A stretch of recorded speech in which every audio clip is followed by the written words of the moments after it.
الله ما في قلبي غير الله لا إله إلا الله محمد رسول الله أعوذ بالله من الشيطان اللعين الرجيم بسم الله الرحمن الرحيم সালামুন আলাইকুম ওয়া রাহমাতুল্লাহি ওয়া বারাকাতুহু। আল্লাহ রহমান রহিমের নামের সঙ্গে আপনাদের সকলের মঙ্গল কামনা করে আপনাদের সাপ্তাহিক অনুষ্ঠান মাসাইলে জিন্দেগি বাংলায় আপনাদের সকলকে স্বাগতম জানাই। আশা করি আপনারা সবাই ভালো আছেন। প্রিয় দর্শক ও শ্রোতা মণ্ডলী, গত অনুষ্ঠানগুলোর মতো আজকের অনুষ্ঠানেও আপনাদের প্রশ্নের উত্তর কোরআন ও হাদিস ও আহলে বাইত আলাইহিমুসসালামের শিক্ষার আলোকে নেওয়ার জন্য আপনাদের আমাদের সকলের সুপরিচিত জ্ঞানী এবং জনপ্রিয় আলেম দ্বীন জনাব মৌলানা শেখ সাবির রেজা সাহেবের কাছে যাই, ওনার স্বাগতম জানাই এবং অনুষ্ঠান শুরু করি।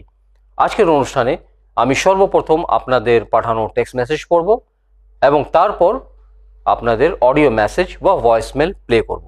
তো আসুন প্রিয় দর্শকবৃন্দ, মৌলানা সাহেবের কাছে যাই, ওনার স্বাগতম জানাই এবং সরাসরি অনুষ্ঠান শুরু করি। আসসালামু আলাইকুম ওয়া রাহমাতুল্লাহি ওয়া বারাকাতুহু। মৌলানা সাহেব। ওয়া আলাইকুম আসসালাম ওয়া রাহমাতুল্লাহি ওয়া বারাকাতুহু। আশা করি আল্লাহর রহমতে আপনি সুস্থ আছেন, ভালো আছেন মৌলানা সাহেব। আলহামদুলিল্লাহ, শুকরিল্লাহ। রওশন ভাই, আপনি কেমন আছেন? আলহামদুলিল্লাহ মৌলানা সাহেব, আপনার দোয়া আছে। প্রিয় দর্শকবৃন্দ ও শ্রোতা মণ্ডলী, আসুন আপনাদের পাঠানো টেক্সট মেসেজ পড়ি, দেখি কোথা থেকে কে কি জানার ইচ্ছুক। মাসাইলে জিন্দেগি বাংলা। আসসালামু আলাইকুম জনাব মৌলানা সাবির রেজা সাহেব, আমি নদিয়া জেলা থেকে সুরজ শেখ বলছি। মৌলানা সাহেব, আমার প্রশ্ন হলো খাওয়ার আগের সুন্নত এবং খাওয়ার পরের সুন্নত এবং খাওয়ার সময় সুন্নত কি কি আপনি একটু বলবেন। আমাদের নিয়মিত দর্শক সুরজ শেখ সাহেব, হ্যাঁ, ওনার প্রশ্ন যে খাওয়ার সময়, খাওয়ার আগে এবং খাওয়ার পরে কি সুন্নত। ওয়া আলাইকুম আসসালাম ওয়া রাহমাতুল্লাহি ওয়া বারাকাতুহু। আমার প্রিয় ভাই সুরজ শেখ সাহেব, আপনার চিঠি লেখার জন্য এবং সুন্দর একটি প্রশ্ন রাখার জন্য ধন্যবাদ জানাই। আমি আমার সুরজ শেখ ভাইয়ের প্রশ্নের উত্তরে একটি রওয়ায়াত বা হাদিস পড়তে চাই, বিসমিল্লাহ, যেটা নবী করিম সাল্লাল্লাহু আলাইহি সাল্লামের থেকে বর্ণিত। আর এই হাদিসটা বয়ান করেছেন ইমামে হাসান আলাইহিস সালাম। কেননা মদিনায় ওনার দস্তরখান বিখ্যাত ছিল, আপনারা জানেন, একটি সুপরিচিত বা সুনাম দস্তরখান ওনার ছিল। তাই দস্তরখানের আদাব উনি বেশি উল্লেখ করেছেন। আর এই রওয়ায়াতটি ওনার মাতা পিতা মানে মা ফাতেমা জাহরা সালামুল্লাহ আলাইহা এবং জনাবে মাওলা আলী আলাইহিস সালাম উভয়ে কিন্তু বর্ণনা করেছেন।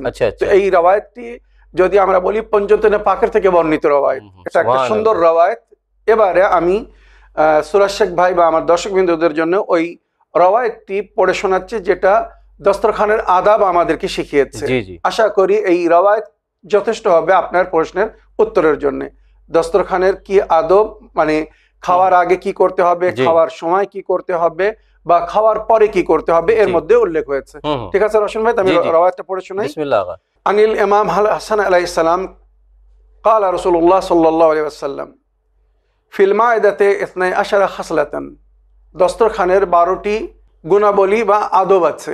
12টি খাসলাত মানে এখানে বলা হয়েছে 12টি জিনিস নজরে রেখে চলতে বলা হয়েছে দস্তরখানে বসার সময়।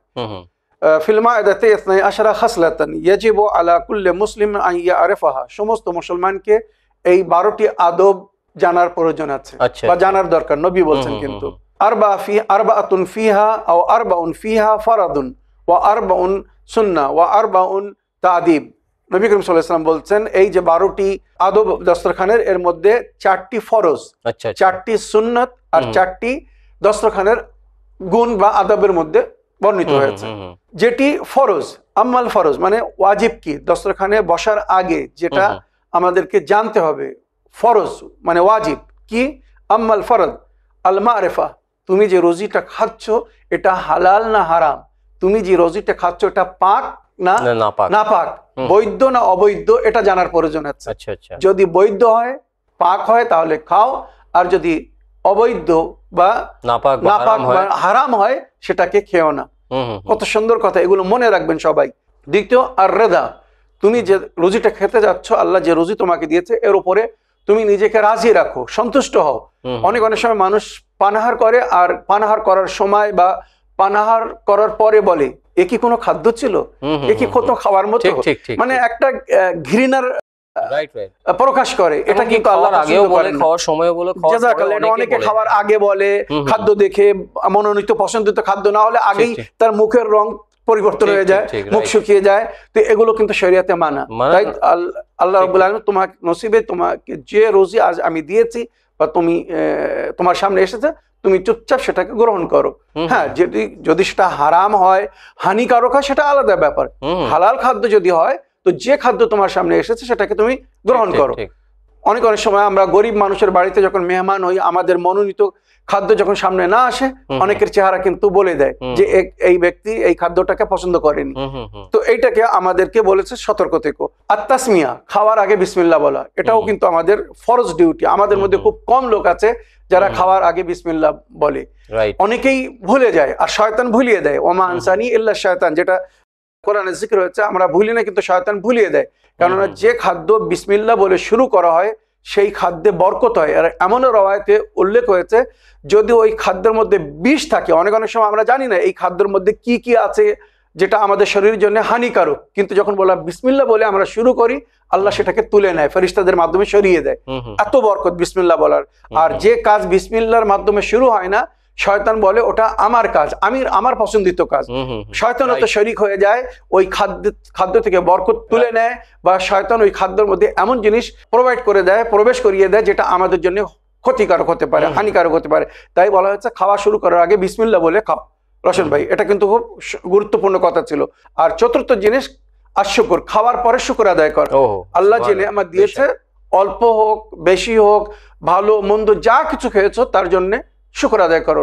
কোরআন বলছে, আল্লাহ বলছেন, লা ইন শাকারতুম লা আযিদান্নাকুম, যদি তোমরা আমার নিয়ামতের শুকর আদায় করো আমি বৃদ্ধি করে দেবো। ওয়ালা ইন কাফারতুম ইন্না আযাবি লাশাদীদ, আর কুফরান নিয়ামত করো, মানে নিয়ামত উপভোগ করার পরে যদি শুকর আদায় না করো, তো যেটা আছে হয়তো ওটাও চলে যাবে, আগামী দিনে হয়তো সেটাও পাবে না।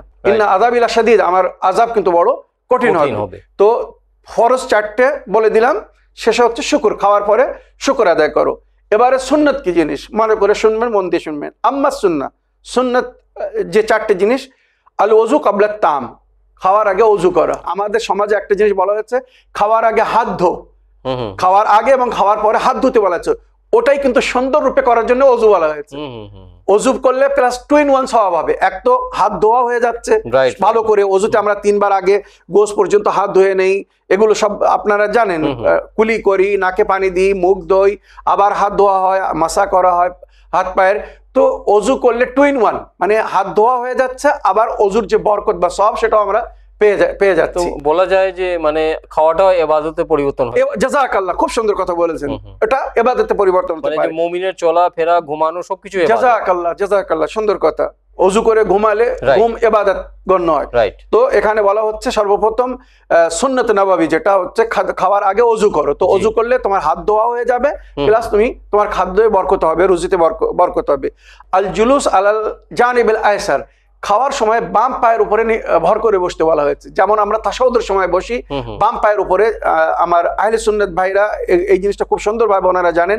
তাশাহুদে বসার সময় আমরা পা জড়ো করে বাম পায়ের উপরে ভার করে বসি। খাওয়ার সময় কিন্তু ওইভাবে বসতে বলা হয়েছে যেভাবে আমরা তাশাহুদে বসি নামাজের সময়, মনে রাখবেন। তবে যদি কারোর পায়ের অসুবিধা হয়, পা সড়ো করতে অসুবিধা, আজকাল বিভিন্ন প্রকারের জোড়ের ব্যথার রোগ হচ্ছে, ওই জন্য যদি কেউ চেয়ারে বসে খেতে চায় বা আসন গড়ে বসে খেতে চায়, কোনো অসুবিধা নেই, এটা হারাম না। তবে সুন্নত কি, পা জড়ো করে যেমন আমরা তাশাহুদে বসি ওইভাবে বসে, আর বাম পায়ের উপরে, বিশেষ করে বাম পায়ের উপরে ভর করে বসতে হবে। ইসলাম যে জিনিস করতে বলেছে তার মধ্যে অনেক গুণ আছে, কিন্তু আর আজ মেডিকেল সায়েন্স সেটা প্রমাণ করছে, আলহামদুলিল্লাহ। তো বাম পায়ের উপরে ভর দিয়ে বসতে বলা হয়েছে খাওয়ার সময়, যেটা নবীর সুন্নত। আল আকলু বিসালাসা আসহাবি, আর খাবার সময় 3টা আঙুল ব্যবহার করতে বলা হচ্ছে। বিশেষ করে নবী করিম সাল্লাল্লাহু আলাইহি ওয়াসাল্লামের যুগে ওনারা বেশি রুটি খেতেন, জবের রুটি হোক বা গমের রুটি হোক। তো রুটি খাওয়ার সময় আমরা 3টা আঙুল ব্যবহার করতে পারি, মানে রুটির লোকমা তৈরি করে খাওয়ার জন্য। তো মোস্তাহাব হচ্ছে 3টে আঙুল ব্যবহার করা। তবে ভাত খাওয়ার সময় হয়তো 3টে আঙুলে সম্ভব না, তখন হয়তো 5টা আঙুল আমাকে ব্যবহার করতে হবে, এটা কোনো অসুবিধা নেই। ভাত খাওয়ার সময় আমি 5টা আঙুল ব্যবহার করতে পারি, কিন্তু যদি রুটি খাই বা যে জিনিস 3টে আঙুল দিয়ে খাওয়া সম্ভব হবে, সুন্নত হচ্ছে 3টা আঙুল দিয়ে খাও। হাত দিয়ে খাওয়ায় কিন্তু অনেক সওয়াব। এই যে হাতের একটা পরশ বাইর হয়, রশন ভাই, লিকুইড, এটা কিন্তু খাদ্যকে হজম করে আর অনেক মানে রোগ থেকে মুক্তির কারণ। তো এই জন্য আমাদেরকে বলা হচ্ছে বেশিরভাগ চেষ্টা করো হাত দিয়ে খাবার। হ্যাঁ, যদি কোনো জায়গায় অসুবিধা হয় হাত দিয়ে খেতে, মনে করুন আমরা অনেক অনেক সময় সফরে থাকি, হাত হয়তো তেমন পরিষ্কার থাকে না, ধোয়ার সুযোগও হয় না, তখন আমরা চামচ দিয়ে খেতে পারি, কোনো অসুবিধা নেই। খাবার সময় 3টা আঙুল ব্যবহার করো, এটা সুন্নত। ওয়া লাইকুল আসাবে আও লসুল আসাবে, শরীয়তে বলা হয়েছে তোমরা খাওয়ার পরে আঙুলকে চেটে খাও। অনেক অনেক সময় মানুষ খাবার খায় আর হাতে ভাত তরকারি অনেক কিছু লেগে থাকে, সেটাকে ধুয়ে ফেলে, ওই ভাতের দানা সব সমেত কিন্তু নালিতে চলে যাচ্ছে, এটা কিন্তু গুনাহ। তাই বলা হচ্ছে খাওয়ার পরে, প্র্যাকটিক্যাল এই জন্য দেখাচ্ছে যাতে মানুষ বুঝতে পারে, আঙুলটা একটু চুষে খেতে হবে, মানে যদি হাতে মানে ভাত লেগে থাকে তো সেটা যেন পেটের মধ্যে চলে যায়। আল্লাহর রুজিকে এইভাবে নষ্ট করা ঠিক না। তো রওশন ভাই শেষে সুন্নতে নবাবী হচ্ছে আঙুলটা একটু চেটে খাও, মানে হাতে যে তরকারি বা মিষ্টি মাংস কিছু লেগে আছে সেটা যেন তোমার মুখের মধ্যে চলে যায়, ওটা যেন বিথা না যায়, পানিতে বয়ে না যায়। তো এই 4টি জিনিস ফরজ বললেন, 4টি সুন্নত বললাম। এবারে 4টি হচ্ছে দস্তরখানের আদাবে দস্তরখান। সেটা হচ্ছে কি, আল আকলু মিম্মা ইয়ালিক, যেটা তোমার সামনে সেখান থেকে খাও। রওশন ভাই এটা কত সুন্দর একটা ইসলামিক আদব, এখানে ভেবে দেখো, আমরা প্র্যাকটিক্যাল দেখেছি অনেক অনেক সময় যখন আমরা নজর নিয়াজে বসি বা কোনো জায়গায় অনেক সমাগম হয়, বিয়ে বাড়িতে হোক যেখানে হোক, দস্তরখানের সামনে অনেক কিছু রাখা থাকে, তো মানুষ নিজের সামনের থেকেও খাচ্ছে, ওখান থেকেও তুলে খাচ্ছে, ওখান থেকেও তুলে খাচ্ছে, অন্য সামনে থেকে তুলে খাচ্ছে, পছন্দের জিনিস ওখানে রাখা আছে, তো হাত বাড়িয়ে ওখান থেকে অন্য সামনে থেকে তুলে খাচ্ছে, এটা কিন্তু বেআদবি। শরীয়ত কি বলছে, আদবে দস্তরখান কি, তোমার সামনে যেটা আছে ওটা কিন্তু তুমি খাও। হ্যাঁ, যদি তোমার অন্য কিছু জিনিস পছন্দ হয়ে থাকে তাদের কাছ থেকে চেয়ে নাও, মানে একটু ওটা আগে করে দিন, মানে হাত লম্বা করে খারাপ লাগছে তাদের সামনে থেকে তুলে নিয়ে খাওয়া, এটা কিন্তু বেয়াদবি। সবাই খারাপ মনে করে যে আমার সামনে থেকে তুলে নিয়ে খাচ্ছে, দেখো কি করে, এর কোনো একটু লজ্জা নেই। তো এইটা খেয়াল রাখতে বলা হচ্ছে, আল আকলু মিম্মা ইয়ালিক, যেটা তোমার সামনে আছে তুমি ওটাই খাও, এদিক ওদিকে হাত বাড়িয়ে খেও না, এদিক ওদিক থেকে হাত বাড়িয়ে নিও না। হ্যাঁ, যদি কোনো জিনিস নিতে চাও তাদের সঙ্গে সম্মানের সঙ্গে দাবি করে নিয়ে নাও যে ভাই ওটাকে আমার দিকে একটু সরিয়ে দিন, আমিও একটু ওটা থেকে নিয়ে নিই। তাসগীরুল লোকমা, এই যে আমরা লোকমা খাই, এই লোকমাগুলো ছোট ছোট, অনেকে আছে যে অল্প সময় বেশি খাওয়ার জন্য বড় বড় লোকমা করে মুঠো ভেদে মুখে দেয়, এটা কিন্তু বেয়াদবি। আদব কি, লোকমা ছোট ছোট করে মুখে রাখো, বেশি একসঙ্গে মুখের মধ্যে ভরে নিও না। অনেকে খায় আর 2 চাবালে এভাবে ফুলে থাকে, তো ইসলাম বলছে খাদ্যর যে লোকমাটা নেবে ছোট ছোট লোকমা নেবে, যেন মুখ ফুলে না থাকে। ওয়া তাজওয়ীদুল মাজগ, এটাও কিন্তু খুব সুন্দর কথা, যেটা ডাক্তাররা আজকাল বারবার বলছে, তাজওয়ীদুল মাজগ মানে খাদ্যকে ভালো করে চিবিয়ে খাও। শরীয়তে যেটা বলা হয়েছে, ইসলামিক শরীয়তে আদাবে জিন্দেগিতে খাদ্যকে মুখের মধ্যে 40 বার চাবাও, তারপরে ওটাকে ভেতরে নাও। রওশন ভাই, একজন যদি যে কোনো খাদ্যকে 40 বার মুখের মধ্যে চাবায়, আমার মনে হয় খাদ্য মুখের মধ্যেই পানি হয়ে যাবে, ওটা পেটে গেলে তখন আর হজমের কষ্ট হবে না, বদহজমি হবে না, যেগুলো ঘটে থাকে। তো শরীয়ত কত সুন্দর কথা বলেছে। অনেক সময় এটা বাস্তব রওশন ভাই, এটা প্র্যাকটিক্যালও হয় না, 40 বার চাবাতে সময় লাগবে, তবে যদি সময় থাকে তো 40 বার চাবাতে বলা হয়েছে, কেননা 3টে সময়ের কিয়ামতের দিনে হিসাব হবে না। রওশন ভাই, এখানে একটা কথা আমি বলতে চাই আমার 10 মিনিটের জন্য, মনে রাখবেন, যেখানে এক এক মুহূর্তের এক এক পালের হিসেব দিতে হবে, 3টে সময় যেটা আপনারা অব্যাহত করবেন 3টে কাজে, তার কোনো হিসাব হবে না। এক, নামাজ পড়ার সময় যে যত আরামে আরামে আন্তরিকতার সঙ্গে শান্তিপূর্ণভাবে নামাজ পড়বে, মনে কোনো সকালে নামাজ 2 রাকাত নামাজ পড়তে রওশন ভাই 5 মিনিট, খুব বেশি 5 মিনিট লাগবে, ওই নামাজটা যদি কেউ 10 মিনিটে পড়ে আরামে আস্তে আস্তে, তার ওই যে এক্সট্রা 5 মিনিট নিয়েছে ওর কোনো হিসাব হবে না।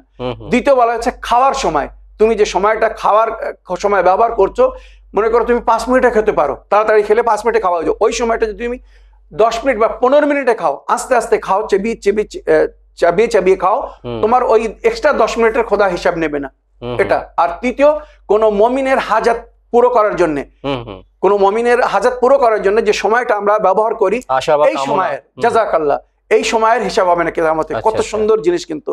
কোন মুমিন, মনে করুন আমি আপনার মদত করতে যাচ্ছি, সাহায্য করতে যাচ্ছি, আমি যদি সোজা রাস্তা দিয়ে যাই 2 মিনিটে পৌঁছে যাব, কিন্তু এই রাস্তার কোনো অসুবিধা আছে বলে আমি ঘুরে যাচ্ছি, 10 মিনিট ওই রাস্তা দিয়ে যাচ্ছি ঘুরে, বা আপনার ইচ্ছা আপনি ওই দিক দিয়ে আসুন, আমি সেখান দিয়ে যাচ্ছি আপনার একটা প্রয়োজনকে পুরো করার জন্য, তো এই যে এক্সট্রা টাইম লাগলো এর হিসাব হবে না কিয়ামতের দিনে। তাই এখানে বলছে তাজওয়ীদুল মাজগ আও মাজগ জাইয়িদান, খাদ্যকে ভালো করে চিবিয়ে খাও, যত বেশি চিবিয়ে খাবে তত সুন্দরভাবে ওটা ডাইজেস্ট হবে। আর কিল্লাতুন নাযার ইলা উজুহিন নাস, আর শেষ যে আদব বলা হয়েছে, অন্যদের খাওয়ার সময় অন্যদের চেহারা দিকে দেখো না, অন্যদের মুখের দিকে তাকিও না। বিশেষ করে এটা কখন হয়, যখন আমরা দস্তরখানে বসি, বিয়ে বাড়িতে হোক, যে কোনো দাওয়াতে হোক বসে খাই, তো অনেক সময় আমরা নিজেরাও খাই আর অন্যের মুখের দিকে তাকাতে থাকি, কে কত খাচ্ছে, কিভাবে খাচ্ছে, এগুলো কিন্তু বেয়াদবি। রশন ভাই, বলা হচ্ছে তুমি তোমার খাদ্যের দিকে নজর রাখো, তোমার দিকে হ্যাঁ প্রয়োজন হিসেবে যদি কোনো দিকে তাকাতে হয় তো সামান্য তাকাও।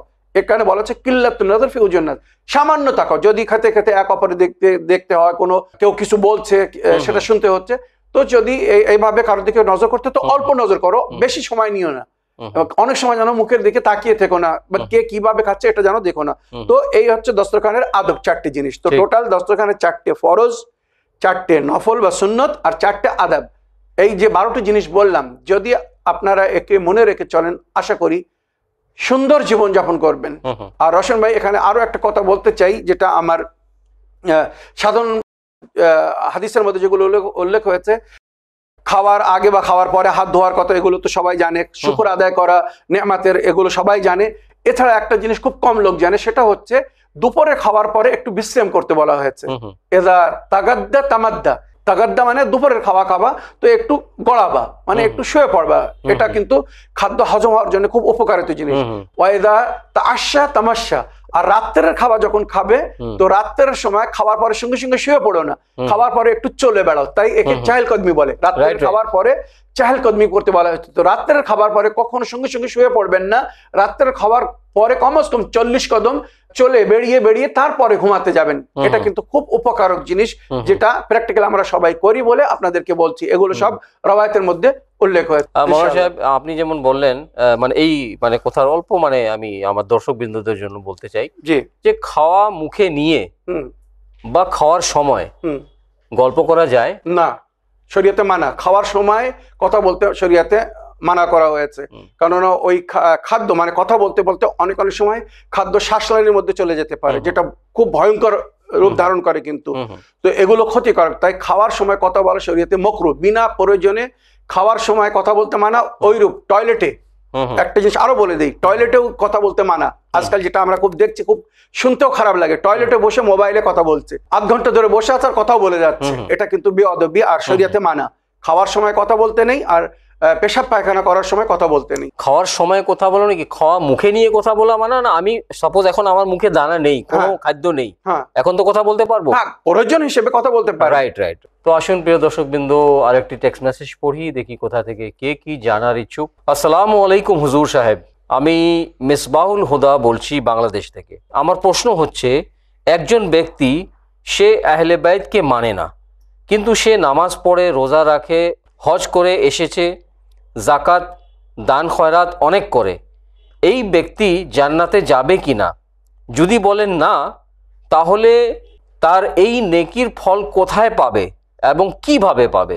কারণ কোরআনে বর্ণিত আছে, ফামাইয়া আমাল মিসকাল যাররাতান খায়রান ইয়ারা, যে সামান্য নেকি করবে তারও ফল পাবে। দয়া করে এই বিষয়ে বিস্তারিত আলোচনা করবেন, কেননা আমাদের দেশে এমন লোক অনেক আছে। আল্লাহ তাআলা আপনার হেফাজত করুন, শত্রুর কুনজর থেকে রক্ষা করুন, আমিন ইয়া রাব্বাল আলামিন। মিসবাহুল হুদা ভাই বাংলাদেশ থেকে। ওয়ালাইকুম আসসালাম ওয়া রাহমাতুল্লাহি ওয়া বারাকাতুহু। প্রিয় ভাই, আপনার প্রশ্নের মাধ্যমে মাসাইলে জিন্দেগি বাংলা অনুষ্ঠানকে সহযোগিতা করার জন্য আমি আপনার ধন্যবাদ জানাই।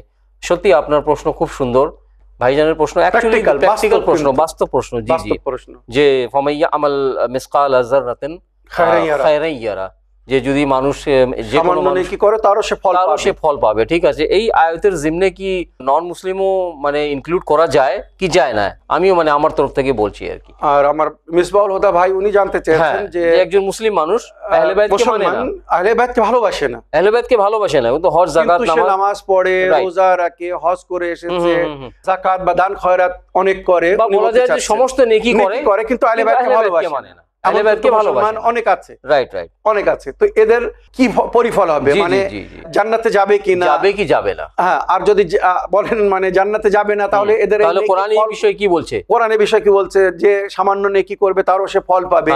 তো উনি এ বিষয়ে জানতে চান। জি জি। ওয়ালাইকুম আসসালাম ওয়া রাহমাতুল্লাহি ওয়া বারাকাতুহু। আমার প্রিয় ভাই মিসবাহুল হুদা সাহেব, আপনি অতি সুন্দর এবং একটি প্র্যাকটিক্যাল প্রশ্ন করেছেন, খুব ভালো লাগলো আপনার প্রশ্ন পেয়ে।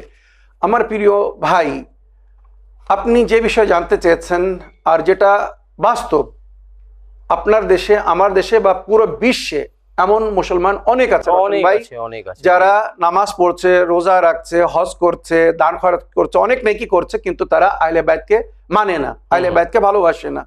তো আমার ভাইয়ের প্রশ্ন হচ্ছে যে এরা জান্নাতে যাবে কিনা। যদি আমি বলি না, তাহলে এদের এই নেকির ফল এরা কি করে পাবে? এরা তো নেকি করেছে, আর কোরআন বলছে যে নেকি করবে তার সে ফল পাবে। তো আমার প্রিয় ভাই, ভালো করে মন দিয়ে শুনবেন। আমি একটা জিনিস প্র্যাকটিক্যাল উদাহরণ দিয়ে বলছি। আপনি আমাকে কিছু দিতে এসেছেন বা আপনি আমাকে কিছু দিচ্ছেন, আর আমি সেটা অ্যাকসেপ্ট করলাম না, আমি সেটা গ্রহণ করলাম না, যার পরিবর্তে আপনি আমার কাছ থেকে কিছু দাবি করবেন। রশন ভাই, জিনিসটা কিন্তু বোঝার আছে, ঠিক এটাই কিন্তু মেন ফ্যাক্ট। আমি আপনাকে কিছু দিচ্ছি, দিতে এসেছি, আপনি সেটা অ্যাকসেপ্ট করলেন না, গ্রহণ করলেন না, তাহলে কি আমি এই যে জিনিসটা আপনাকে দিতে এসেছিলাম বা দিচ্ছি, এর পরিবর্তে আপনার কাছে কিছু চেতে পারি, দাবি করতে পারি? নিশ্চয়ই পারবেন না। জাযাকাল্লাহ, সুন্দর। মানে আপনি যদি অ্যাকসেপ্ট না করেন, তো আমাকে সেখানে আর কিছু দাবি করার কোনো মুখ থাকে না, কারণ আপনি জিনিসটা পছন্দ করেননি, আপনি জিনিসটা গ্রহণ করেননি, আপনি মেনে নেননি। তো তার পরিবর্তে আমি কি করে আপনার কাছে কিছু দাবি করতে পারি? এবারে নবী করিম সাল্লাল্লাহু আলাইহি ওয়াসাল্লাম বা নবীর আহলে বাইত বলেছেন, এই জিনিসটা কিন্তু মনে রাখবেন, লা তুকবাল আমালুল উম্মাহ ইল্লা বিওলায়াতি আহলিল বাইত। রশন ভাই, এই হাদিসটা আমি মনে হয় কয়েক শোবার উল্লেখ করেছি, আর সূত্র সমেত। আমার মুসলমানদের মনে হয় কোন এমন হাদিসের বই নেই যার মধ্যে এই সমস্ত হাদিস উল্লেখ হয়নি। তো এখনো যদি কেউ সার্চ করতে চায়, গুগল সার্চে যে ইন্টারনেটে দেখুক, এই হাদিস লিখুক, আর ওখানে লিখুক ফি কুতুবিস সুন্নাহ, মানে সুন্নিদের কোন কোন বইয়ের মধ্যে এই হাদিস আছে, পেয়ে যাবে। ঠিক আছে? লা তুকবাল আমালুল উম্মাহ ইল্লা বিওলায়াতি আহলিল বাইত। আমার আহলে বাইতের ভালোবাসা ছাড়া আমার উম্মতের কোনো আমাল কবুল হবে না। নবী কি বলছেন? আহলে বাইতের ভালোবাসা ছাড়া উম্মতের কোনো আমাল কবুল হবে না। আর নবী কিন্তু নিজের তরফ থেকে কিছু বলেন না রশন ভাই। নবী যা কিছু বলেন, যেটা কোরআন বলছে, ওয়া মা ইয়ানতিকু আনিল হাওয়া ইন হুয়া ইল্লা ওয়াহিয়ুন ইউহা, নবী ততক্ষণ পর্যন্ত কিছু বলেন না যতক্ষণ না আল্লাহর তরফ থেকে ওয়াহি নাজিল না হয়। তো আল্লাহর আদেশেই উনি এটা বলেছেন যে আমার উম্মতের কোনো আমাল কবুল হবে না যদি তারা আমার আহলে বাইতকে ভালো না বাসে।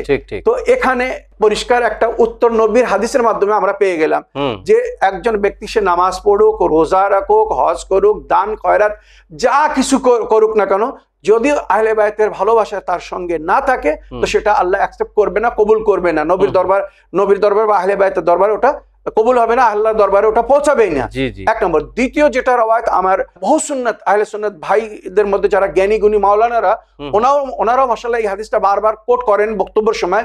সেটা হচ্ছে বিশেষ করে মাওলা আলী আলাইহিস সালামের ভালোবাসার সম্পর্কে, প্লাস তার সঙ্গে আহলে বাইতের ভালোবাসার সঙ্গে, যে একজন ব্যক্তি যদি হজ করতে যায় আর পবিত্র কাবা ঘরে তওয়াফ করতে করতে রুকন এবং মাকাম, রওয়ায়াত কিন্তু মিন্ন আন যেভাবে রওয়ায়াত উল্লেখ হচ্ছে, আমি সেটা শুধু বলছি, আরবি বলছে না, তার বাংলা বলছি। যদি কেউ হজ করতে যায় আর পবিত্র কাবা ঘরে তওয়াফ করতে করতে রুকন এবং মাকাম, রুকন মানে যেখানে ওই হাজের আসওয়াদ লাগানো আছে কোনা, ওই রুকন আর মাকামে ইব্রাহিমের মাঝখানে, মানে যেটা তওয়াফ বলি, মাতাব বলা হয়, তওয়াফ করতে করতে মারা যায়। রওয়ায়াত কি বলছে? হজ করতে গিয়েছে আর খানায় কাবার তওয়াফ করছে, আর রুকন আর মাকামের মাঝখানে যদি সে মারা যায়, আর ওই ব্যক্তি হজে যাওয়ার আগে ওহদের পাহাড়ের সমান যদি স্বর্ণ এবং রৌপ্য, সোনা এবং চাঁদি, ওহদের পাহাড় কত বড়, ওহদের পাহাড়ের সমান যদি রৌপ্য বা স্বর্ণ আল্লাহর পথে দান করে যায়, আর তার নামাজ, রোজা, হজ সবকিছু তার সঙ্গে যদি থাকে, আর হজ করতে গিয়ে রুকুন এবং মাকামের মাঝখানে মারা যায়, আর তার অন্তরে যদি আলীর ভালোবাসা বা আহলে বাইতের ভালোবাসা না থাকে, রশন ভাই পরিষ্কার বলছি, হাদিস কিন্তু দুভাবে উল্লেখ হয়েছে, আহলে বাইতের ভালোবাসা সাধারণ রূপে, আর বিশেষ করে মাওলা আলীর ভালোবাসা সম্পর্কে উল্লেখ হয়েছে। যদি তার অন্তরে আলীর ভালোবাসা না থাকে, তো ওই পবিত্র স্থানে মারা যাওয়ার পরেও সে জান্নাতের সুগন্ধ পাবে না। জান্নাতে যাওয়া তো দূরের কথা রশন ভাই, জান্নাতের সুগন্ধ পাবে না। আমি কিন্তু আমার তরফ থেকে একটা কথাও বলিনি, আমি রওয়ায়াত শুনিয়েছি, আর এই রওয়ায়াতগুলো সব আহলে সুন্নাত ভাইদের বইয়ের মধ্যে আছে। এবারে তৃতীয় জিনিস যেটা আমি তাদের জন্য বলছি, যারা উম্মতে মুসলিমা, প্লাস যেমন আপনি বললেন নন মুসলিম অনেকেই আছে, তারা নেকি করছে, তারা ভালো ভালো কাজ করছে, সোশ্যাল ওয়ার্ক করছে। জাযাকাল্লাহ, সুন্দর প্রশ্ন, এটা খুব সুন্দর আপনি কমেন্টস করেছেন। মনে রাখবেন, এর জন্য রওয়ায়াতে যেটা উল্লেখ হয়েছে, সমস্ত ধর্ম বা জাতের লোকেরা যারা নেকি করছে, কিন্তু যদি তারা ঈমান না রাখে, শর্ত হচ্ছে ঈমান যদি না হয় তো সে জান্নাতে কিন্তু প্রবেশ করে। জান্নাতের চাবি হবে ঈমান। ঈমান জান্নাতের দরজাকে খোলাবে। আর ঈমান কি? লা ইলাহা ইল্লাল্লাহ মুহাম্মাদুর রাসূলুল্লাহ আলিয়ান ওলিউল্লাহ, কলেমা যেটাকে আমরা বলে থাকি, যেটা নবীর হাদিসের মধ্যে উল্লেখ হয়েছে, ওয়া আলাল বাবুস সামিন মিনাল জান্নাহ মাকতুব লা ইলাহা ইল্লাল্লাহ মুহাম্মাদুর রাসূলুল্লাহ আলিয়ান ওলিউল্লাহ। তো এই যে কলেমা জান্নাতের দরজার উপরে লেখা আছে, অন্তরের কলেমার সঙ্গে আর ওই কলেমার সঙ্গে যদি মিল খায় অটোমেটিক দরজা খুলে যাবে। আপনারা জানেন আজকাল এয়ারপোর্টে বা বড় বড় রেস্টুরেন্ট হোটেলে অটোমেটিক দরজা হয়, সামনে গেলে খুলে, সেন্সর সিস্টেম থাকে। জাযাকাল্লাহ। এই জান্নাতের জন্য বলা হচ্ছে এই যে অন্তরের কলেমা আর ওই আল্লাহর জান্নাতের দরজার উপর যে কলেমা, ওখানে সেন্সর সিস্টেম হবে, অটোমেটিক খুলে যাবে। যারা জান্নাতে যাবে, রিজওয়ানে জান্নাত তাদের স্বাগতম জানাবে। রিজওয়ানে জান্নাত নিজে কিন্তু দরজা খুলবে না, সে স্বাগতম জানানোর জন্য তাকে দায়িত্ব দেওয়া হয়েছে যে আসবে। এবার যদি কেউ ওখানে এসে তার অন্তরের কলেমার সঙ্গে আর ওই কলেমার মিল না হয়, সে দাঁড়িয়ে থাকবে। রাওয়াত বলছে রিজওয়ান তাকে বলবে ভেতরে প্রবেশ করো, কিন্তু সে ওই কলেমা পড়েনি বলে, পরিপূর্ণ কলেমা পড়েনি বলে, ঈমান ছিল না বলে সে দরজা খুলবে না। তখন রিজওয়ান তাকে বলবে তুমি সরে যাও, অন্যকে সুযোগ দাও, অন্যকে আসতে দাও। এখানে মানুষ লজ্জিত হবে যারা পরিপূর্ণ কলেমা পড়ে না। তো ঈমান মেন জান্নাতের প্রবেশ, তারপরে নেকির ফল পাওয়া যাবে। নামাজ, রোজা, হজ, যাকাত যা কিছু আমরা করে যাব জান্নাতের ভিতরে গিয়ে ফল পাবো। কিন্তু আমাদের উসুলে দিন যদি ঠিক না হয় তো আমরা কিন্তু জান্নাতে প্রবেশ করতে পারবো না। ওই জন্য অন্য ধর্মের লোকেরা যারা মানে নেকি করছে কিন্তু তারা ঈমান রাখে না, তৌহিদের উপরে, আদালতের উপরে, নবুয়তের উপরে বা ইমামতের উপরে বা কিয়ামতের উপরে, তারা হিসাব কিতাবের উপরে ঈমানই রাখে না। যে বিচার দিন বলে কিছু দিন আছে যেখানে হিসাব কিতাব হবে, তারা এই সমস্ত কিচ্ছু মানে না, কিন্তু তারা দুনিয়ায় নেকি করছে। এদের নেকি কোথায় যাবে? যেটা কোরআনে আয়াতে উল্লেখ আছে, আমাল মিসকালা যাররাতা খায়রিন ইয়ারা, যে সামান্য নেকি করবে তারও সে ফল পাবে। তো রাওয়াতে এদের জন্য বলা হয়েছে আল্লাহ রাব্বুল আলামিন তাদের ফল এই দুনিয়ায় দেবে। মানে তারা যে নেকি করছে, নেকির পরিবর্তে হয়তো তাদের রুজিতে বৃদ্ধি করে দেবে, তাদেরকে শারীরিক সুস্থতা দেবে, সম্মান দান করবে, স্ট্যাটাস দিবে, শোহরত দিবে, অনেক কিছু, মানে যেটা পেয়ে সে খুশি হবে। পরকালে এর জন্য সে কোনো দাবি করবে না বা করতে পারবে না। আর যদি দাবি করে তখন আল্লাহ তাকে বলবে তোমার এই নেকির ফল আমি তোমাকে এই রূপে দিয়েছিলাম দুনিয়ায়, তোমাকে এই সম্মানিত স্থান দিয়েছিলাম, তোমাকে এই জিনিসটা বেশি দিয়েছিলাম। মানে যত নিয়ামত আল্লাহ দুনিয়ায় দিচ্ছে। তো মনে রাখবেন একটা জিনিস যেটা বাস্তব, আমি সেটা বলছি আমার প্রিয় ভাই, এই দুনিয়ায় যারা নেকি করছে, সে যে ধর্মের লোক হোক না কেন, যে মাযহাবের লোক হোক না কেন, মুসলমান নন মুসলিম, যে তার একটা ফল সে পাবে, আল্লাহর এটা সিস্টেমে আছে। তো তার ফল এই দুনিয়ায় তাকে দেওয়া হবে যাতে পরকালে সে কোনো দাবি না করতে পারে। আর আল্লাহ তাকে বলবে যে দেখো তোমার দুনিয়ায় এই তুমি নেকি করেছিলে বলে তোমার এই ফল দিয়েছিলাম দুনিয়ায়। আর মুমিন নিজের নেকির জাযা দুনিয়া আখিরাত উভয় স্থানে পাবে। অনেক সময় দুনিয়ায় হয়তো পাবে কিন্তু কম, কিন্তু আখিরাতে তার জাযা বেশি পাবে। মুমিনের জন্য ডবল রাখা হয়েছে। আরেকটি জায়গা আছে যে জান্নাত আর জাহান্নামের মাঝখানে, এটা তাদের জন্য রশন ভাই যারা তাদের নেকি এবং পূর্ণি সমতুল্য হবে, যাদের নেকি এবং পূর্ণি সমতুল্য হবে, মানে যতটা নেকি করেছে ঠিক ততটা পাপ, তো এদেরকে আরাফে রাখা হবে জান্নাত এবং জাহান্নামের মাঝখানে। আর যারা নেকি করেছে, যেমন আমি এর আগের একটা এপিসোডে গত সপ্তাহে মনে বলেছিলাম যে হাতিম তাই এবং নশির ওয়া আদিল, এই যে বাদশাহ, এনারা কিন্তু মুমিন ছিলেন না, ঈমান আনেনি। হাতিম তাই নবীর ইসলাম প্রচারের আগেই পরলোক গমন করেছিলেন, কিন্তু তার ছেলেরা ইসলামের, যেটা আদি বিন তাই, হ্যাঁ উদাই বিন তাই বা আদি বিন তাই, উদাই বিন তাই, এরা কিন্তু ইসলাম গ্রহণ করেছিল। কিন্তু হাতিম তাই উনি ইসলামের প্রচারের আগেই পরলোক গমন করেছিলেন বলে উনি ইসলাম গ্রহণ করেন, কিন্তু উনি নিজের সাখাওয়াত, দান খয়রাত উনি বিখ্যাত ছিলেন। উদয় বা আদি বিন তাই তো নবী করিম সাল্লাল্লাহু আলাইহি ওয়াসাল্লামকে জিজ্ঞেস করেছিলেন যে আমার বাবার কি ঠিক হবে, তো নবী বলেছিলেন তোমার বাবা ঈমান আনেনি বলে নরকে যাবে, কিন্তু নরকে গিয়েও সে আগুন থেকে মুক্তিতে থাকবে।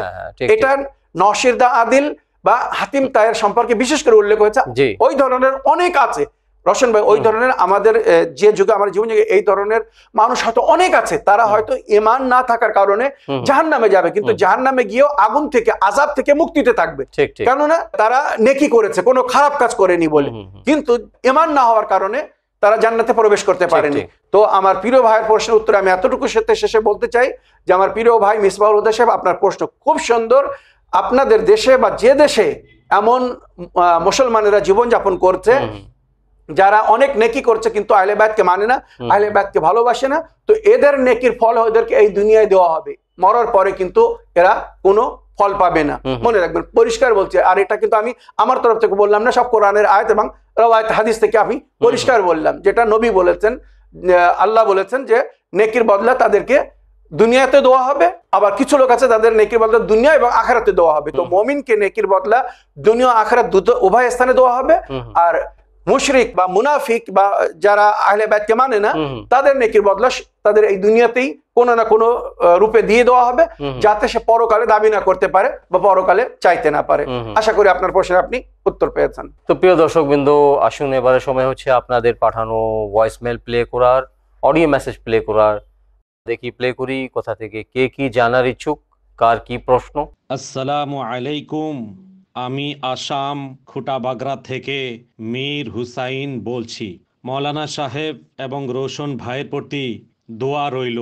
আমার প্রশ্ন হলো, মৌলানা সাহেব, দোজক কয়টা এবং কোন কোন গুনাহ করলে কোন কোন দোজকে যেতে হবে, এই বিষয়ে জানাবেন, যাতে আমরা সেই গুনাহ থেকে বাঁচতে পারি। আশা করি মাসালে জিন্দিগির মধ্যে জানাবেন। আল্লাহুম্মা সাল্লি আলা মুহাম্মদ ওয়া আলে মুহাম্মদ। ওয়া আলাইকুম আসসালাম ওয়া রাহমাতুল্লাহি ওয়া বারাকাতুহু। মীর ভাই, আপনার সুন্দর প্রশ্নের জন্য আমি আপনার অন্তর থেকে ধন্যবাদ জানাই। মৌলানা সাহেব, প্র্যাকটিক্যাল মানে প্রশ্ন বলা যায়। আমাদের সমাজে অনেক ধরনের মানুষ আছেন, মানে গুনাহ করার পরেও মানে অনুতপ্ত মানে ফিল করেন না, অনুতপ্ত হন না বা রিপেন্টেন্স থাকে না। তো যদি মানে ভাইয়ের প্রশ্ন হচ্ছে, মীর ভাইয়ের প্রশ্ন হচ্ছে যে কি কি ধরনের গুনাহ আছে, যেই গুনাহগুলো করলে মানে কত ধরনের জাহান্নামে মানে রাইট তেমনি নেকি যে আছে, যে কত ধরনের কি কি নেকি করলে মানে জান্নাতের কোন কোন স্থানে স্থান পাওয়া যাবে আর কি। তো এটা তো আমার মনে হয় উত্তরটা খুব মানে বড় উত্তর হবে। জাযাকাল্লাহ, সুন্দর বলেছেন আপনি। ওয়ালাইকুম আসসালাম ওয়া রাহমাতুল্লাহি ওয়া বারাকাতুহু। আমার প্রিয় ভাই মীর হোসেন সাহেব, আপনার ভয়েস মেলের জন্য আপনাকে ধন্যবাদ জানাই এবং অতি সুন্দর একটি প্রশ্ন রাখার জন্য আপনাকে কৃতজ্ঞ জ্ঞাপন করি। আমার প্রিয় ভাই, আমি আপনার কাছে অনুরোধ করব, আপনি পুনরায় এই প্রশ্নটা ইসলামিন বাংলায় রাখুন। আমি ওখানে বিস্তারিত উত্তর দেব কোরআনের আয়াত থেকে বা রওয়ায়াত থেকে, হাদিস থেকে।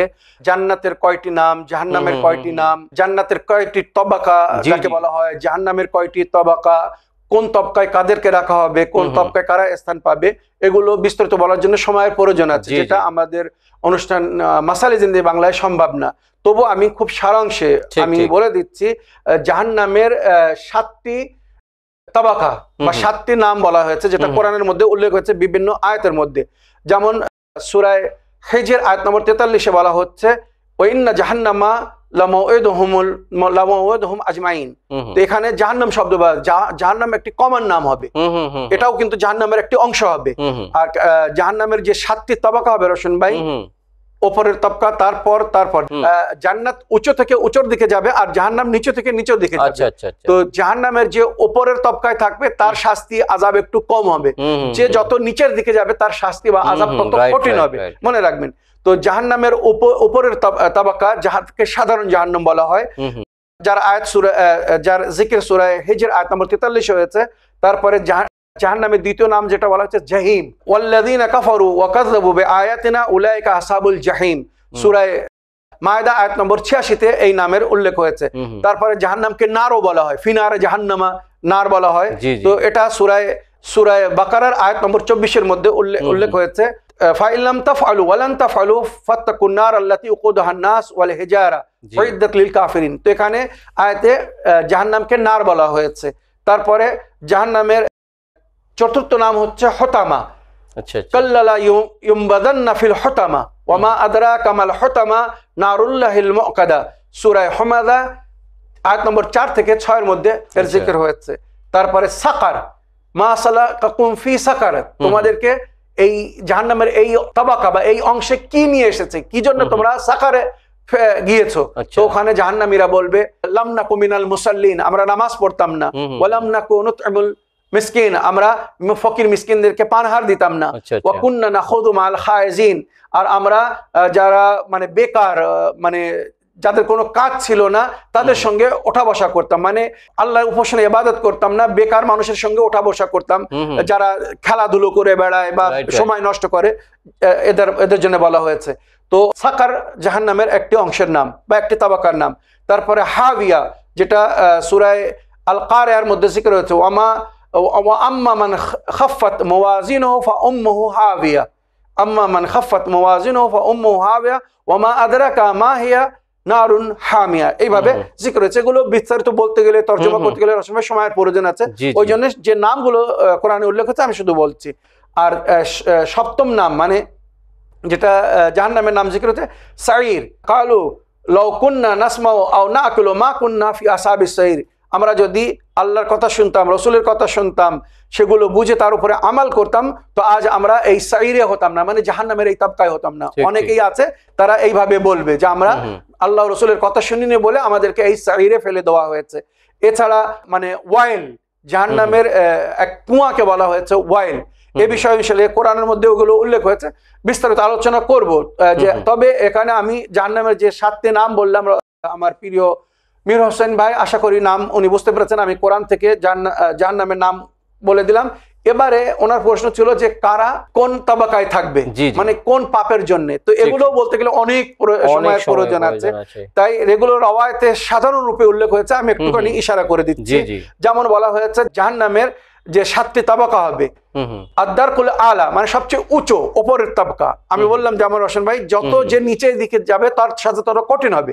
তো সবচেয়ে উপরে যারা থাকবে জাহান্নামের উপরের তাবকায়, এদের সাজা হবে, তবে হয়তো অত কঠিন হবে না, অত কঠোর হবে না। এরা কারা? আদ-দারকুল আলা ওয়া হিয়া আল আখাফ লি উসাতিল মুওয়াহিদিন মিম্মান ইয়াদখুলুন নার। জাহান্নামের এই উপরের তাবকায় যারা থাকবে, উপরের তাবকায়, এরা হবে মুসলমান বা যারা আল্লাহকে মেনেছে কিন্তু তার সঙ্গে পাপ করেছে। আল্লাহকে মেনেছে কিন্তু আল্লাহর হুকুমকে মানেনি, নবীকে মেনেছে কিন্তু নবীর হুকুম মানেনি, কোরআনকে মেনেছে কিন্তু কোরআনের আদেশ অনুযায়ী কোরআনের আয়াতের উপরে আমাল করেনি। এই ধরনের লোকদের জন্য বলা হয়েছে, যারা এরা সাধারণ কিন্তু সবার জন্য যত মুসলমান আছে। তো এরা যারা আল্লাহকে মেনেছে, নবীকে মেনেছে, কোরআন মেনেছে কিন্তু আল্লাহর হুকুম মানেনি, নবীর কথা মানেনি বা কোরআনের আয়াতের উপরে আমাল করেনি। শুধু মানলে যথেষ্ট না, তার উপরে আমাল করতে হবে। তো এরা থাকবে প্রথম তাবকায় মানে উপরের তাবকায়। এবারে তার নিচে আদ-দারকুস সানি লিল ইয়াহুদ, দ্বিতীয় তাবকায় থাকবে ইহুদিরা যারা নবী মুসা নবীর কথা শুনেনি। ওয়াদ-দারকুস সালিস লিন নাসারা, তৃতীয় তাবকায় জাহান্নামের তৃতীয় তাবকায় থাকবে নাসারা মানে খ্রিস্টানেরা যারা ঈসা নবীর কথা শুনেনি। আদ-দারকুর রাবে লিসাবিন, সাবিন এরাও একটা কম জাত ছিল, যেগুলো অনেক সময় জানাবে সুলাইমান নবী বা দাউদ নবীর কমও বলা হয় এদেরকে। তো সাবেইন এরা, এদের জিকির করানো হয়েছে, কিন্তু এরা জাহান্নামের চতুর্থ তাবকায় থাকবে। এরা জানাবে দাউদ নবী বা সুলাইমান নবীর কথা বা সেই যুগে আর যারা নবীরা ছিলেন তাদের কথা মানিনি বলে সাবেইন এদের বলা হয়েছে। আদ-দারকুল খামিস লিল মাজুস, পঞ্চম তাবকা মানে নিচের দিকে যাচ্ছে, কিন্তু পঞ্চম তাবকায় থাকবে মাজুস যারা আগুনের পূজা করেছে। মানে জানাবে ইব্রাহিম নবী বা জানাবে নূহ নবী, ওনারা আল্লাহর দিকে আমন্ত্রণ জানিয়েছিলেন কিন্তু কথা না মানে তারা আগুনের পূজা করছিল সেই সময়। তো সেই সময় তাদের জন্য, মাজুসদের জন্য জাহান্নামের পঞ্চম তাবকা। আর জাহান্নামের ষষ্ঠম তাবকা বলা হয়েছে আদ-দারকুস সাদিস লিল মুশরিকিল আরব, আরবের মুশরিকদের জন্য। সারা বিশ্বের মুশরিক আছে, কিন্তু আরবের মুশরিকদের জন্য বিশেষ করে জাহান্নামের ষষ্ঠম তাবকা। কারণ নবী এদের মাঝখানে এসেছিলেন, স্বয়ং কোরআন এদের মাঝখানে নাজিল হয়েছিল, এদের ভাষায় নাজিল হয়েছিল, তারপরেও কিন্তু এরা ঈমান আনেনি, এই জন্য এদের সাজা বেশি হবে। তাই জাহান্নামের নিচের দিকে ষষ্ঠম তবকায় আরবের মুশরিকরা থাকবে, যারা কোরআন পাওয়ার পরে, নবীকে পাওয়ার পরেও আল্লাহর উপরে ঈমান আনেনি, কোরআনের উপরে ঈমান আনেনি বা নবীর উপরে ঈমান আনেনি, আর ওই শিরকের সঙ্গে তারা দুনিয়া থেকে চলে গেছে। তো জাহান্নামের ষষ্ঠম তবকায় এরা থাকবে। এবারে জাহান্নামের সপ্তম তবকা, যেটা সবচেয়ে নিচের তবকা হবে, তাহলে এবারে বুঝে নিতে হবে রশন ভাই এটা কত কঠিন তবকা হতে পারে। ওখানকার জন্য রাওয়াত কি বলছে দেখুন, আদ-দারকুস সাবে ওয়া হিয়া লি আশাদ্দুল মুনাফিকিন, জাহান্নামের শেষ তবকা, নিচের তবকা হবে মুনাফিকদের জন্য। মুনাফিক কারা? যারা নবীর সঙ্গে থেকেও নবীর কথা মানেনি, ঈমান এনেছিল কিন্তু ঠিক মুসলমান, নবীর সঙ্গে উঠতো বসতো কিন্তু নবীর কথা মেনে চলতো না। জাহান্নামের শেষ তবকা এদের জন্য। আমি যদি পরিষ্কার ভাষায়, যেটা নবী এই সমস্ত আয়াতের উল্লেখে বলেছেন, যারা আমাকে এবং আমার আহলে বায়তকে কোরআনের সঙ্গে ফলো করেনি। নবী উম্মতের হেদায়েতের জন্য কোরআন এবং আহলে বায়ত ছেড়ে গেছেন। তো নবী বলছেন যারা কোরআন এবং আমার আহলে বায়তকে ফলো করেনি এরা হচ্ছে মুনাফিক। আর মুনাফিক আর রওয়ায়াত কি বলছে, জাহান্নামের শেষ তবকায় যাবে মুনাফিকরা, তাদের স্থান হবে জাহান্নামের একদম নিম্ন স্তর। জাযাকাল্লাহ, সামনে নিম্ন স্তর। তো আমার প্রিয় মীর হোসেন ভাই, আশা করি আপনি বুঝতে পেরেছেন। এছাড়া মনে করুন যারা মিথ্যা কথা বলে, যারা গীবত করে, যারা জিনাখোর, যারা মদ পান করে, যারা পবিত্রতা অর্জন করে না, এই ধরনের যত গুনাহ মানে ইসলামে যেগুলো মানা গুনাহে কাবীরা বা সগীরা, এগুলোর জিকির আছে, বিবরণ আছে, এর জন্য অনেক সময়ের প্রয়োজন আছে। তবে এদের মধ্যে অধিকাংশ জাহান্নামের উপরের তবকায় থাকবে। কেননা রওয়ায়াতের রসম ভাই যেটা জিকির হয়েছে, অনেক জাহান্নামীকে এক পিরিয়ড সাজা দেওয়ার পরে তাকে জাহান্নাম থেকে বাহির করে নেওয়া হবে। মানে সে সাজা পেয়ে পাক হয়ে যাবে, তাকে সাজা দিয়ে পাক করে তাকে হয় আরাফে রাখা হবে আর নইলে জান্নাতে দেওয়া হবে। কারণ সে হয়তো নিজের জীবনে কিছু নেকি করেছে।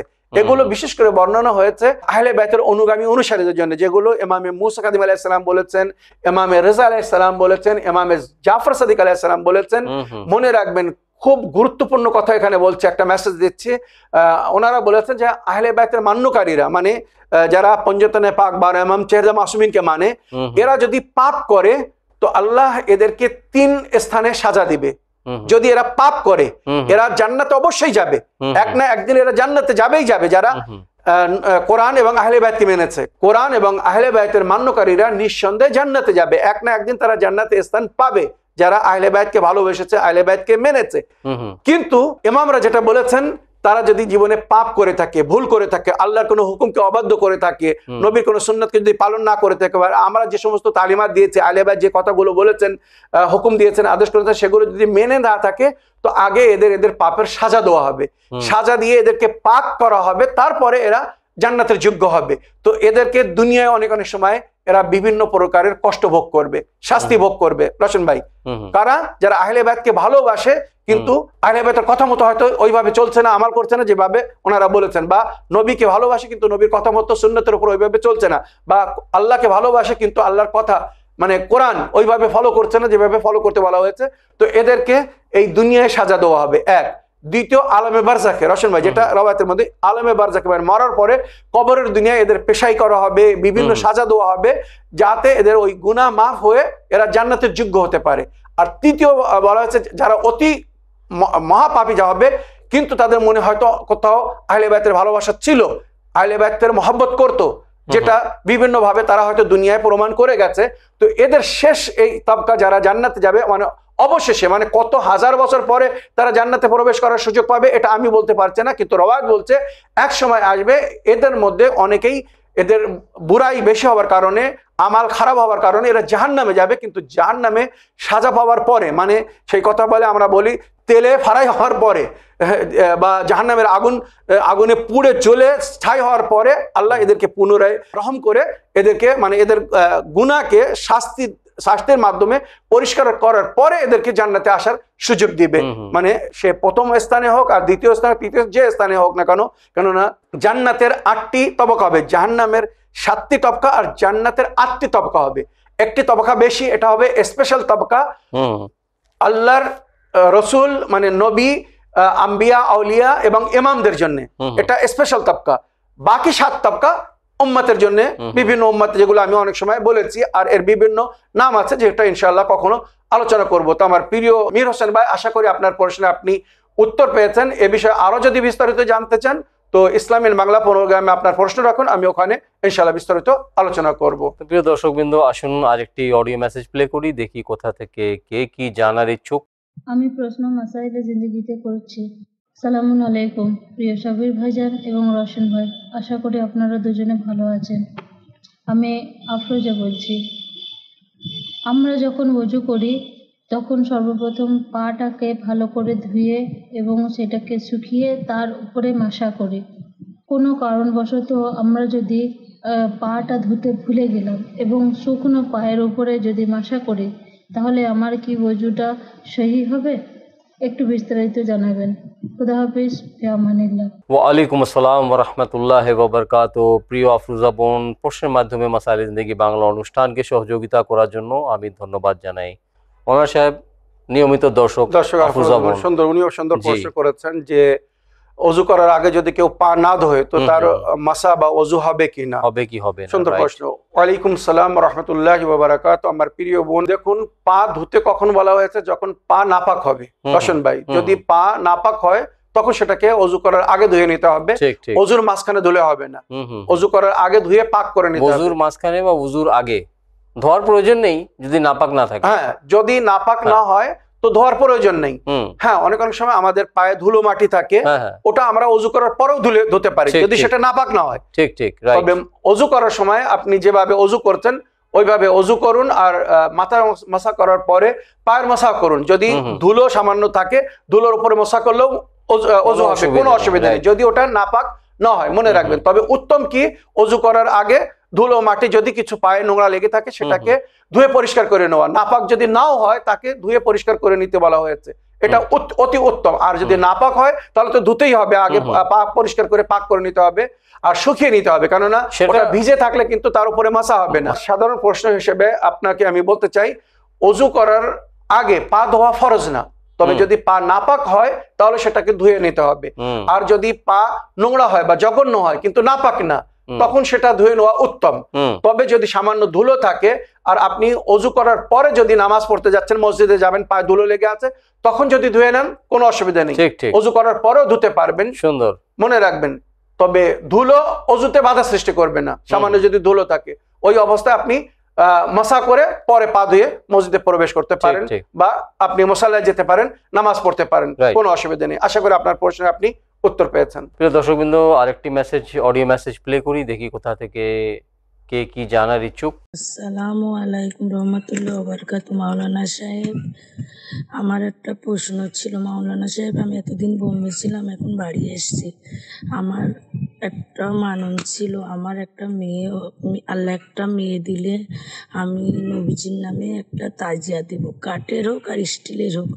তো বাড়ি এসে মাওলানা সাহেবদের বলছি, তো বলছে কাঠের তাজিয়া হয় না, স্টিলের তাজিয়াও হয় না এখানে, আর এভাবে দেয় না কেউ, এভাবে হবে না। তুমি এক কাজ করো, ওই পয়সাটা আমাদের মাওলানার কাছে জিজ্ঞেস করে, গ্রামের মাওলানা, তা বলেছে যে ওই পয়সাটা আমাদের গ্রামে কারবেলা হয়, কারবেলার কাজে লাগাবে। কাজ চলছে, মসজিদেও কাজ চলছে, বলছে পয়সাটা দাও, মসজিদের কাজে লাগাবো। আর একটা তাজিয়া করে কারবেলার সময়, মহরমের সময় কারবেলায় দিয়ে দেবো আমরা।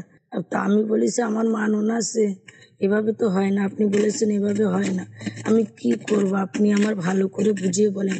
আপনি যদি বলেন না এখানে হবে, না হলে বোম্বে আপনার চ্যানেল বিনে পয়সা পাঠিয়ে দেবো, আপনি তাজিয়া করে ওখানে পৌঁছে দেবেন আমার নবীজির নামে। যেটা বলবেন আমি সেটা করবো। আমার এই মাসালে জিন্দিগিতে শুক্রবারের দিনে প্রশ্নের উত্তর দিলে খুব ভালো হয়, কেন কি আমি কদিনের মধ্যে আবার বোম্বে চলে যাব। মাওলানা সাহেব, যদি কোনো ভুল ত্রুটিটাই ক্ষমা করে দিন। আর প্রশ্নটা অনেক বড় হয়ে গেছে, বড় তো হবেই, এতটা কথা বলতে তাড়াতাড়ি হয় না, আমার ক্ষমা করে দিও। আসসালামু আলাইকুম রহমতুল্লাহ বারাকাতুহু। ওয়া আলাইকুম আসসালাম ওয়া রাহমাতুল্লাহি ওয়া বারাকাতুহু। প্রিয় আপা বা প্রিয় বোন, খুব সুন্দর প্রশ্ন করছেন আপনি। আপনার এই প্রশ্নের মাধ্যমে মাসাইলে জিন্দেগি বাংলা অনুষ্ঠানকে সহযোগিতা করার জন্য এবং আমাদের উভয় অনুষ্ঠান মাসাইলে জিন্দেগি বাংলা এবং ইসলামের বাংলাকে ফলো করার জন্য আমি আপনার ধন্যবাদ জানাই। ওয়ালাইকুম আসসালাম ওয়া রাহমাতুল্লাহি ওয়া বারাকাতুহু। আমার প্রিয় বোন, শরিয়ত হিসেবে যদি আমি তার উত্তর দেই, তো শরিয়ত বলছে আপনি যেভাবে মান্যত মেনেছেন আপনাকে ওইভাবে আদায় করতে হবে। এটাই কিন্তু শরিয়তের হুকুম।